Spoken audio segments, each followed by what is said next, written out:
Hello and welcome to the fifth round of the Power Maxed Mini Challenge and the second leg of Motorsport Vision's Mini Festival from Oulton Park. We are celebrating all things mini and we've got 4 fantastic races coming up for you.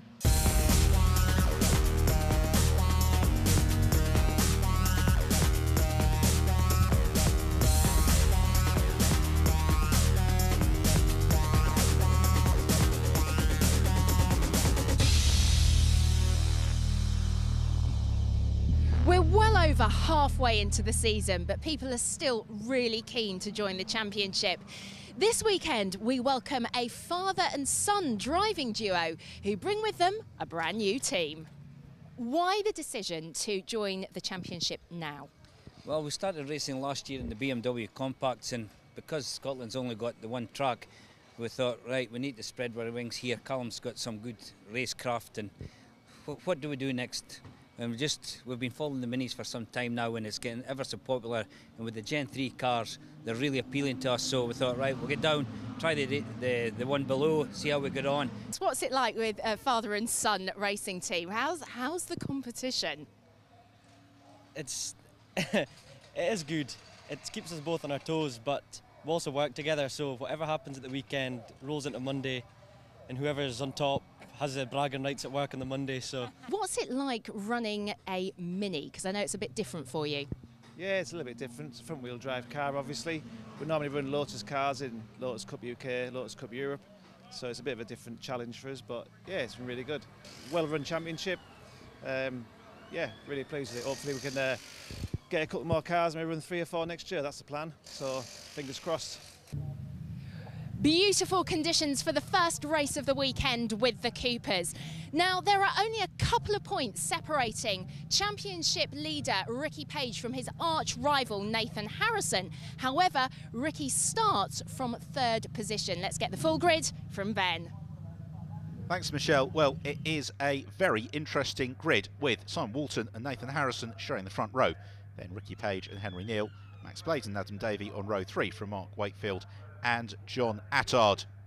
Well, this is the Mini Festival North. It's a large crowd at Oulton Park, and away we go on a beautiful July day, sprinting towards Oulton for the first time. It is Simon Walton who gets the jump over Nathan Harrison. A very good getaway as well. The bright yellow car of Henry Neal, who moves across into the path of Ricky Page. Darren Chat has a bumpy ride, runs wide, loses out to Max Bladen amongst others. In with Page as we head downhill through Cascades. Silent Bend.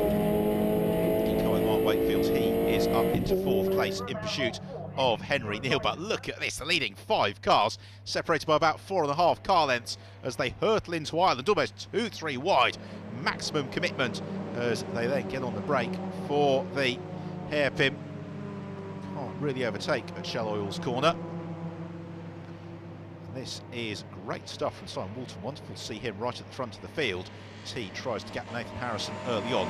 That is going to prove very hard to do as they arrive into the first of the flip-flop chicanes at Britain's. Pretty jagged curves here, so you need to take a big bite. It will be bumpy before they climb up over Hilltop and then down towards Knickerbrook, or rather the Hislop chicane variant thereof. Leaves is braking desperately late.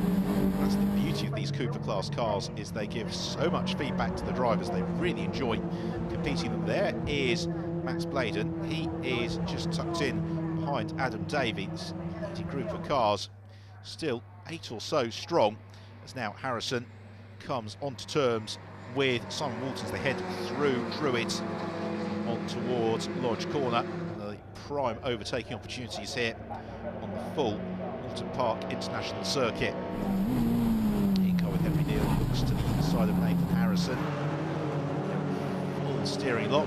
It's enough to keep Mark Wakefield behind him as they then duck down out of Lodge through Deer Leap and then up towards Old Hall into another lap. Oulton heads out front, but they're all jostling for position. There is Ricky Page.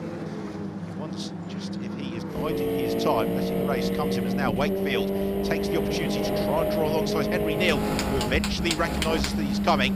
In car with Page, the road ahead of him is full of Mini Coopers, therefore he's got no option but to back out of the throttle and console himself with 5th. Into Island Bend, still Oulton from Harrison, but Harrison has to look in his mirrors because Henry Neal is on the charge. They withstood that initial challenge from Wakefield.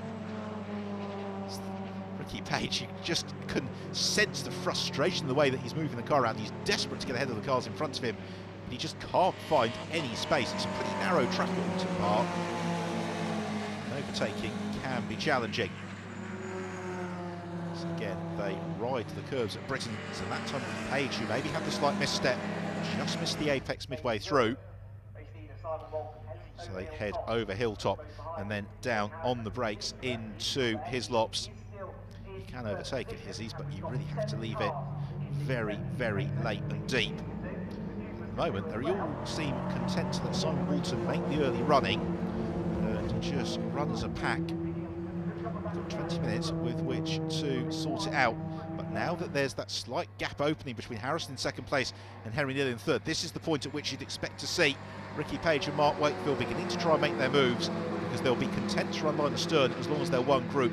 Now there's daylight opening. That is when Page needs to go for it, as he's squeezed onto the grass by Mark Wakefield.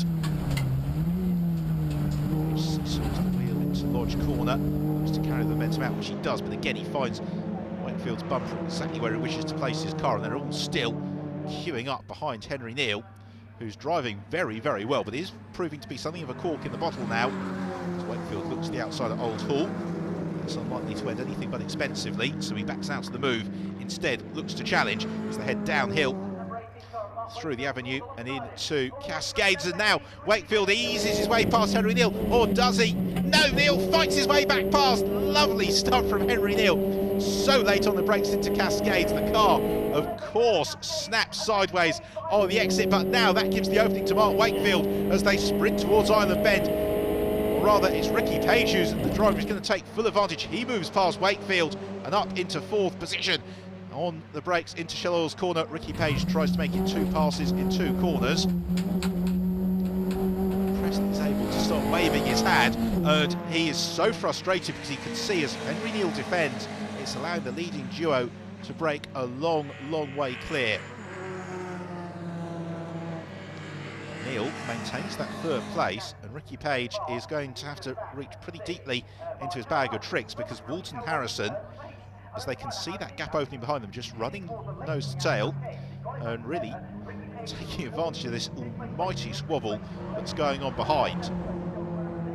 But still, Henry Neal is doing exactly what he needs to do. This is a golden opportunity for Henry to get himself onto the podium, and therefore he is going to do everything he can to hold on to that place. As they climb over Clay Hill and then through Druids. Neal runs a little bit wide at Druids. Now this is Page's opportunity. Ricky Page draws right alongside the sprint towards Lodge Corner, and there is no way that Page is going to concede the position, and indeed Mark Wakefield is able to sneak through the gap as well. Neal runs wide, as does Page, and so Ricky Page allows Mark Wakefield through into 3rd place. Meanwhile, Nathan Harrison looks for the move. Oh, that's brilliant from Nathan Harrison into Old Hall. Desperately late on the brakes, and that is one of the finest overtaking manoeuvres you'll see all season. He absolutely decided to go for the move and pounced. Meanwhile, wherever you look through the field, there are some great battles. John Attard and Darren Chat do battle. It's Attard in the white car, Chat in the green and black machine. There are them heading up over Dearly on towards Old Hall. It's Attard gets his nose in front on the way in. Chat might fancy his chances on the exit, except he runs wide. There's a seesaw at the wheel. Thumbs up to Attard. Meanwhile, here is Ricky Page. But what we are hearing is that Ricky has been given a 5-second penalty for exceeding the track limits. The bitter irony of that came running wide at Lodge Corner when he moved up into 3rd place. So essentially that means that Mark Wakefield is actually 3rd place on adjusted time. We are into the very, very, very late stages of this race. As they head over Hilltop on towards Hizzies. Harrison still leads from Simon Oulton, then Ricky Page, who is really going to have to rely on some major misfortune for those behind to be 5 seconds clear of either Mark Wakefield or Max Bladen by the time they arrive at the checkered flag, which is just a couple of corners away now as they head over Clay Hill. Druids is their next destination. Max Bladen in the blue car with the Union Jack roof just not quite close enough to challenge. Got a little bit of traffic as well. Let's look at Davey, a fairly battle scarred vehicle. Well overhaul.